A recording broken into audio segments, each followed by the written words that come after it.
Hello and welcome to Acoustic Review. My name is Ben Morgan Brown and today I'm looking at the 600E AVS from Silvertone Guitars. An OM sized guitar, the 600E AVS features a solid Engelmann spruce top with laminated mahogany back and sides. The mahogany neck is topped with a rosewood fingerboard with a 25.5 inch scale length and a 1 11/16 nut. The guitar comes with a Fishman clear wave pickup and preamp included and has an RRP of $449. So let's have another listen to the guitar and then please join me afterwards for my thoughts.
The old Silvertones and Harmony catalogue guitars of the 40s through to the 60s had a certain no-frills charm to them, and in many respects this modern version matches that style.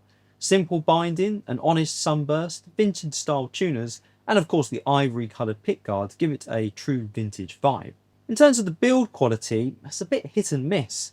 Whereas the majority of the guitar is well constructed, the bridge pins seem to have been set way too deep, meaning they would be hard to remove, and I also wonder how tightly they'll hold the ball ends to the bridge plate. There's also a little bit of finish build up in places, so it's not a perfect instrument, but it is no doubt better built than some of the originals.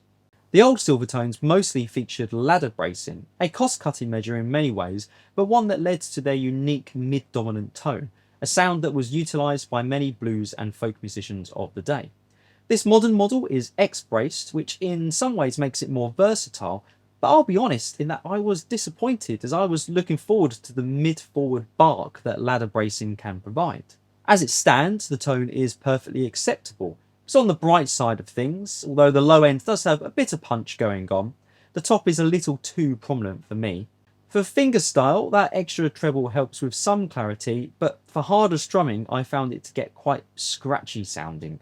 The included pickup is a standard undersaddle affair, although the preamp does have a lot of EQ options on it to tailor your plugged in tone, and although it's a bit hard sounding, the low end response is good.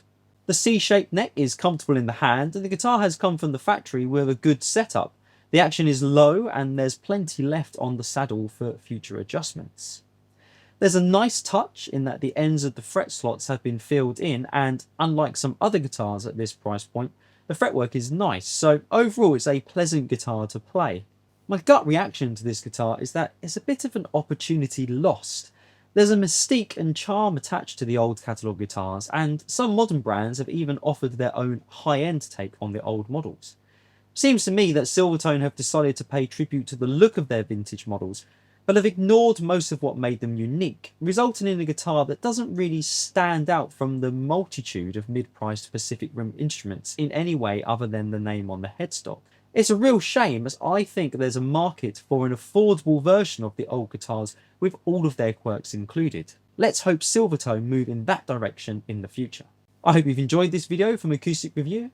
Please subscribe and hit the bell icon to be kept up to date when we post new videos, and I look forward to seeing you next time.